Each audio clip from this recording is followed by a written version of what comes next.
안녕하세요. 루장입니다. 지금 시장은 조용해 보이지만 속에서는 4개의 폭탄이 동시에 돌아가고 있습니다. 미국, 이란 긴장이 감지되고 있고요. PC 물가와 대법원 관세 판결, 그리고 AI 실적 시즌이 돌아왔습니다. 이 네 가지가 한꺼번에 겹치면 시장은 방향이 아니라 변동성으로 움직일 것입니다. 그래서 오늘은요, 시장이 어디서 흔들리고 어디서 기회가 나오는지 한번 분석해 보겠습니다. 현재 선물 지수는 거의 보합권입니다. S&P는요, 이번 주 플러스 0.4%, 나스닥은 플러스 0.6%, 다우는 소폭 하락했습니다. 겉으로는 평온하죠. 하지만 이건 상승도 하락도 아닌 대기 모드라고 합니다. 왜냐면요, 시장은 확정된 리스크가 아니라 결정되지 않는 변수를 가장 싫어하기 때문이겠죠. 트럼프 대통령은 10일 내 군사 행동 여부를 결정하겠다고 밝혔습니다. 이 발언 하나로요, 유가가 다시 상승 압력을 받았고요. 여기서 핵심 두 가지가 나올 텐데요. 첫 번째로는 유가 상승은 곧 인플레이션 압력을 강화시킬 것이고, 인플레이션은 곧 금리 인하 기대를 약화시킬 겁니다. 즉, 유가가 오르면 물가 기대치도 올라가고, 금리 인하 지연 가능성 또한 올라가게 되어 있죠. 그러면 기술주가 압박을 받게 되어 있습니다. 이 연결고리를 시장은 계산하고 있는 것이죠. 이번 주 핵심 데이터는 개인 소비 지출 물가 지수 PCE입니다. 예상치는요, 헤드라인 2.8, 코어는 3.0, 문제는 연준 목표가 2%라는 점이겠죠. 물가는 분명 고점 대비 내려왔습니다. 하지만 충분히 낮아졌는가? 이 질문에 대한 답은 아직입니다. 연준 내부도 지금 갈라져 있죠. 일부는 더 확실한 둔화를 요구하고 있고 또 다른 일부는 노동시장 보호가 더 중요하다고 보고 있습니다. 결국 시장은 데이터 확인 전까지 공격적으로 베팅하지 않겠다는 태도입니다. 자, 대법원 관세 판결 리스크. 이게 의외로 큽니다. 쟁점은요. 대통령이 비상경제권한법으로 관세를 부과할 수 있는 가를 판결하기 때문이겠죠. 시나리오는 세 가지로 나눠볼 수가 있겠는데요. 첫 번째로는 관세 유지, 두 번째로는 관세 무효, 세 번째로는 일부만 제한. 그래서 JP 모건은 S&P가 마이너스 1%에서 플러스 2%까지 즉각 반응할 수 있다고 분석했습니다. 하지만 더 중요한 건 이것이죠. 판결이 끝이 아닐 수도 있다. 설령 관세가 무효가 되어도 행정부는 다른 법적 근거를 찾을 가능성이 높습니다. 즉, 헤드라인은 강하지만 구조는 크게 바뀌지 않을 수 있다는 얘기입니다. 다음 주 실적 발표하는 기업은 빅테크 기업으로 엔비디아가 있죠. 최근 AI 섹터는 과도한 매도 압력을 받았습니다. 일부 애널리스트는 AI 매도는 과장됐다고도 보고 있다고 밝혔죠. 이번 실적에서 데이터 센터 수요, AI 인프라 투자 지속성, 마진 구조 유지 여부, 이 세 가지가 확인되면 AI는 다시 시장 리더가 될 수 있습니다. 반대로 가이던스가 약하게 되면 기술주는 다시 눌릴 수 있다는 것입니다. 이 네 가지 변수를 종합하면 지금은 방향성 장세가 아닙니다. 급락 추세도 아니고요. 강한 랠리 초입도 아닙니다. 이벤트 충돌 구간이라고 할 수 있겠죠. 이럴 때 특징은 헤드라인의 과민 반응과 하루 강세, 다음날 되돌림, 섹터 순환이 가속화될 것입니다. 과도한 뉴스 반응은 추격하지 말 것, 유가 민감 업종과 AI 업종 흐름 체크를 꼭 하셔야 되겠고요.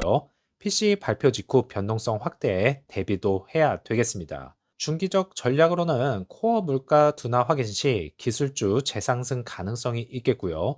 관세 이슈 완화 시 수입 의존 기업 반등이 가능성이 제기됩니다. 또한 AI 실적 견조 시 시장 주도권 복귀가 가능하게 되겠죠. 지금 시장은 무너지는 시장은 아닙니다. 하지만 확신이 부족한 시장이죠. 확신이 부족할 때 시장은 흔들리게 되어 있습니다. 그리고 그 흔들림 속에서 기회는 언제든 만들어집니다. 그 기회를 잘 포착하시기 바라겠고요. EV 섹터주는 약세를 보였습니다. 리비아는 마이너스 3.47%, 테슬라는 플러스 0.09%, 루시드는 마이너스 0.51% 하락하면서요. 9.75불로 정유장을 마쳤고 애프터 장에서는 보합으로 끝이 났습니다. 다시 9달러대 후반입니다. 정고점도 아니고요. 신저점도 아닙니다. 이 자리는요. 추세 전환 구간일까요? 아니면 박스권 상단 저항일까요? 한번 분석해보죠. 핵심 포인트는 이걸 것입니다. 52주 최저가 근처라는 것이고 거래량은 466만 주, 평균 대비 훨씬 낮아졌죠. 시가총액은 31.6억 달러고요. EPS는 마이너스 10.46, 이건 성장주가 아니라 아직은 턴 어라운드 베팅 종목이라고 다들 말하고 있습니다. 그래서 현재 루시드는 적자 기업은 맞고요. 마진 구조도 아직 불안합니다. 생산 규모도 제한적이죠. 하지만 동시에 사우디 자금 라인이 존재하고 있고요. AMP2 확장 스토리, 미드 사이즈 플랫폼 일정 기대. 이 말은 주가는 실적이 아니라 미래 일정에 베팅 중이라는 의미입니다. 오더플로에서 인플로는 8.18 밀리언 달러, 아웃플로는 8.97 밀리언 달러, 순유출은 약 마이너스 0.79 밀리언 달러입니다. 이 말은 무엇일까요? 가격은 보합권이지만 실제 돈은 조금씩 빠지고 있다는 뜻입니다. 강한 매집 구간은 아니라는 것이죠. 그래서 현재가 9.75불, 최근 고점은 9.83불, RSI는 중립권이고요. 이평선 밀집 구간에 해당되고 있습니다. 그래서 방향 결정 직전의 응축 구간이라고 해석할 수도 있습니다. 또한 스몰캡에서는 피로감과 이탈, 미드 사이즈에서는 관망, 라지 스케일에서는 선택적 매수.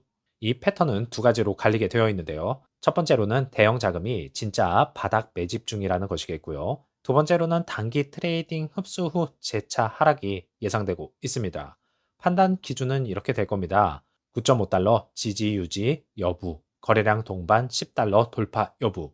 만약 10달러 위에서 거래량이 터지게 되면 쇼커버와 추격 매수 결합 가능성이 터지게 되어 있죠. 반대로 9.5달러 이탈 시 대형 자금도 물량 정리 가능성이 제기됩니다.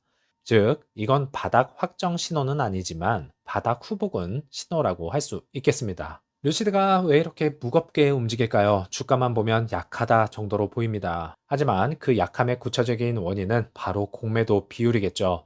최근 거래일 날짜를 보면 2월 13일을 제외하고서는 모두 60% 이상 공매도를 두드려 맞고 있습니다. 이거는 굉장히 높은 수준이라고 할 수 있겠죠. 공매도 비율이 50%를 넘는다는 건 시장 참여자의 절반 이상이 당일 매도 포지션을 잡고 있다는 의미입니다. 특히 74%는 상당히 공격적입니다. 이건 단순 해치가 아니고요. 적극적 하방 베팅이죠. 그래서 차트와 연결해서 생각을 해보면 현재 주가는 9.8불이죠. 최근 고점 대비 마이너스 45%. 이 구간에서 상승 시도마다 눌리고 있습니다. 또한 거래량이 터질 때마다 음봉이 동반되고 있죠. 반등은 거래량 부족. 이 패턴은 공매도가 반등을 제어하고 있는 구조라고 할 수 있겠습니다. 그런데 중요한 것은 이것입니다. 공매도 비율이 높다고 무조건 하락이 이어지는 건 아닙니다. 여기서 두 가지 시나리오를 말씀드릴 수가 있겠는데요. 첫 번째 시나리오는 약세 지속이겠죠. 실적 부진, 가이던스 약함, 금리 인하 지연. 이 경우 공매도는 정당화됩니다. 그러면서 주가는 점진적 하락 가능성이 제기되죠. 두 번째로는 숏 스퀴즈입니다. 공매도가 이렇게 많으면 좋은 뉴스 하나에 급격한 쇼커버가 발생할 수 있다는 것입니다. 특히 옵션 구조상 10달러 위 마감 구간이 열리게 되면 단기 급등도 가능합니다. 그래서 지금은 어느 쪽일까요? 현재는 아직 기관 매집 전환이 없습니다. 옵션 시장도 박스권 기대, 공매도 비율은 높고 아직은 하방 압력이 우위라고 할 수 있겠습니다. 하지만 이렇게 공매도가 높아질수록 잠재적 반등 에너지도 축적된다는 걸 잊지 않으셨으면 좋겠습니다. 그래서 옵션 시장을 한번 살펴보죠. 차트는 박스권, 수급은 혼조. 그런데 진짜 중요한 건 옵션 시장입니다. 그래서 옵션 시장이 더 중요하게 보여집니다. 왜냐면요, 옵션은 확신이 있는 돈이 들어오는 곳이기 때문이겠죠. 그래서 옵션을 통해서 단기 방향성을 한번 읽어보겠습니다. 지금 구조는 이렇게 해석됩니다. 첫 번째로는 9에서 9.5불. 하방 리스크 대비가 강하다는 것이고요. 두 번째로는 10달러는 최대 전쟁터입니다. 세 번째로는 10달러 돌파 시 변동성 확대가 가능합니다. 이건 전형적인 압축 구간 옵션 구조이죠. 자, 풋도 이렇게 많은데 주가는 왜 안 무너질까요? 가능성은 두 가지입니다. 풋 매도, 해지 포지션이죠. 대형 자금이 현물에서 받치고 있다는 것입니다. 최근 수급에서 대형 자금이 순매수였다는 점을 기억하시죠. 즉, 옵션은 하방 대비, 현물은 흡수 구조. 이거는 충돌 구간입니다. 자, 만기 주가가 만약에 9.5달러 아래로 밀리게 되면 풋 델타가 증가하게 되고요. 추가 하락 가속 가능성이 제기됩니다. 10달러 위 안착 시 콜 감마가 작동되면서 단기 숏 스퀴즈가 가능하게 되죠. 현재 위치 9.75불은 양쪽 모두 열려있는 중립 위험 구간이라고 할 수 있겠습니다. 자, 지금 루시드는 분명히 쉬운 구간은 아닙니다. 공매도는 높고요. 수급은 무겁고 시장은 확신하지 못하고 있습니다. 하지만 시장이 흔들릴 때 기업은 방향을 제시하게 되어 있죠. 4분기 실적 발표 때는요, 단순히 숫자를 공개하는 자리가 아닐 겁니다. 현금 소진 속도, 그래비티 안정화 수준, 생산 효율 개선, 2026년 가이던스, 이 네 가지가 명확해지는 순간입니다. 그리고 바로 이어지는 투자자 대의는요, 그 숫자를 전략으로 설명하는 자리가 될 것입니다. 여기서 핵심은 하나죠.